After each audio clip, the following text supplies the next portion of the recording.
বিসমিল্লাহির রহমানির রহিম। আসসালামু আলাইকুম, সবাইকে রমাদান মোবারক। আজকে আমি আপনাদেরকে কবুতরের পার পাড়াই সম্পর্কে বলবো। পার পাড়ায় কী জিনিসটা সেটা আগে জানতে হবে। যে কবুতর যখন আমরা ফ্লাই করাই, হাই ফ্লাইয়ার কবুতরের ক্ষেত্রেই বলতেছি, যারা পাল্লা করে তারাও এই পার পাড়াইটা করে। সেটা হলো যে পুরাতন পাখা যেগুলো থাকে, কবুতর তো একটা পুরোপুরি যে লেজ পাখা মনে করেন এগুলো পুরাতন, মানে আগামী বছরের গত বছরের আর কি।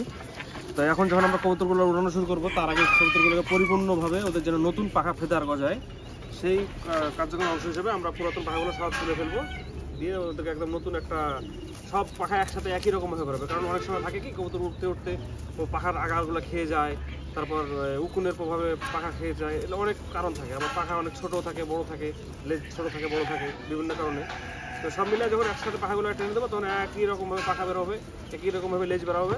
তখন কবুতরগুলোকে দেখতে অনেক ভালো লাগবে এবং কবুতরগুলো ফ্লাই টাইমে অনেক ভালো পাওয়া যাবে। তবে এগুলো এক্ষেত্রে একটা বিষয় খেয়াল রাখতে হয় যে যখন আপনার এই পাখা লেজগুলো টেনে দেবেন, তখন কবুতরকে কখনোই কিডনি ক্রস করাবেন না পাখা যখন বের হবে এই টাইমটাতে। তাহলে সেক্ষেত্রে অপরিপক্ক পাখা বের হয়ে যেতে পারে। তারপর আবার এই সময়টাতে ভিটামিন, ক্যালসিয়াম, জিঙ্ক এই ভিটামিনগুলো বেশি দেওয়ার চেষ্টা করবেন, বেশি দেওয়ার চেষ্টা করবেন। এবং কিডনি ক্রস ভুল করে কখনো করার চেষ্টা করবেন না। যখন ওর পাখাটা পরিপূর্ণভাবে বের হয়ে যাবে, তখন যখন কাঁচা পাখাটা পাকা হয়ে যাবে, তখন আপনি কিডনি ক্রস করাতে পারবেন।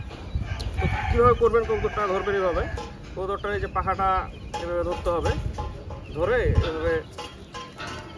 এভাবে ধরতে হবে যেন আঘাত না পায়, ওর মাংস পেশিতে কোনো বা ইয়াতে যেন আঘাত না পায়, এভাবে ধরতে হবে। যে কবুতরটার পাখাটাকে এভাবে ধরে এভাবে টানতে হবে।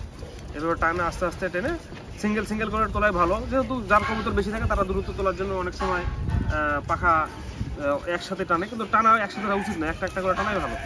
আমি আপনার দেখার জন্য ধীরে ধীরে টানতেছি, এভাবে একটা এভাবে ধরে। আর একটা বিষয় এখানে খেয়াল রাখবেন যে কাঁচা পাখা কখনোই টানবেন না। অনেক সময় থাকে যে দেখেন, এখানে আমি একটু আগে একটা কবুতরের পাখা টানছি, সে পাখাটাই যে কাঁচা, এই রক্ত আছে পাখাটাতে। তারপরে এই জিনিসগুলো খেয়াল রাখবেন, এই যে রক্ত, এই জিনিসগুলো আপনারা খেয়াল রাখবেন। এই কাঁচা পাখা কখনোই টানবেন না, সেক্ষেত্রে ওই কাঁচা পাখাটা যখন আবার পাখা বের হওয়ার সময় কবুতরের প্রবলেম হতে পারে। এভাবে পাখা টেনে দেবেন। বড় পাখাগুলো শুধু টানবেন, ছোটো পাখা থাকবে, ছোটো পাখা টানার প্রয়োজন নেই। বগলের পাখা পর্যন্ত টেনে দেবেন, আর তারপর লেজটা সুন্দরভাবে টেনে দেবেন।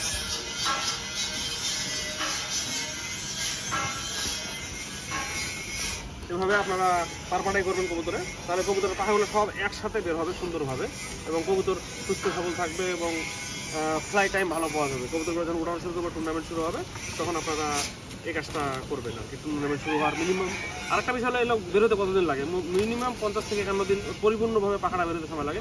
সে টাইমটা ধরেই সবসময় পাখা টানার চেষ্টা করবেন, মানে টাইমের আগে পাখা টানবেন না। এক্ষেত্রে হবে কি, আপনি তখন টুর্নামেন্টের সময় আর কবুতর যেতে পারবেন না, বা আপনার একটা অসুবিধা পড়ে যাবেন। এই বিষয়গুলো খেয়াল রেখে আপনার পাখা টানবেন।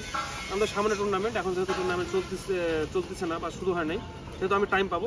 এই কারণে ভাবলাম যে কবুতরগুলো সবগুলো পাখা টেনে দেয়, তাহলে পরবর্তীতে আমি পারফেক্ট একটা মানে কবুতর পাবো। সেই কবুতর থেকে আমি আশানুরূপ রেজাল্ট পাওয়ার আশা করতেছি। যাই হোক, তাহলে আপনারা সবাই ভালো থাকেন, সুস্থ থাকেন এবং সুস্থ কবুতরবাজির সাথে থাকেন। ধন্যবাদ। আসসালামু আলাইকুম।